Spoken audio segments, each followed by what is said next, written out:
If the church is faithful to Jesus Christ as she should be, she should act on and expect the fulfillment of the promises of God. I was just speaking about this when I was talking about prayer this morning, so it's really on my mind and heart. It's remarkable how unbelieving we are. I am, the church is. And it's easy to get discouraged. We look around us and the pervasiveness of the pro abortion industry, the pervasiveness of the undermining of sexual values and the sexual chaos and the coldness within the church and just the evil, perverse politicians. All of these things, of course, weigh us down. And they should. They weigh down the prophets. But they should not cause us to diminish our great confidence in the promises of the Word of God.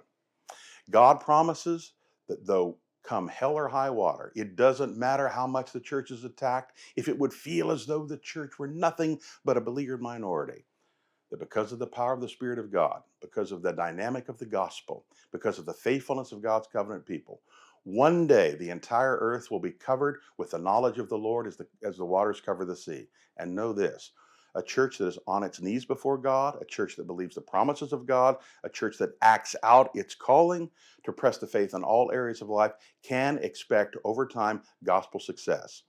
And if you or I think that the church is destined to failure, we basically live lives of unbelief. And unbelief is a damning sin. It's a terrible sin. So I urge you to stand fully on the promises of the Word of God, that God will bless us. He will extend His kingdom if we will get on our face before God. It is true that these blessings are predestined, but we can't say, well, this is all predestined, so I don't need to do anything. The covenant doesn't work that way. Yes, God is going to fulfill His promises, but if He's going to fulfill us and fill them specifically in us, we need to be on our face before God, obeying the Word of God, pressing His claims in all areas of life. That kind of church, I tell you, that church will be blessed of God. It might be persecuted, it might be nearly eradicated, but it will not be, because God will fulfill His promises to His kingdom.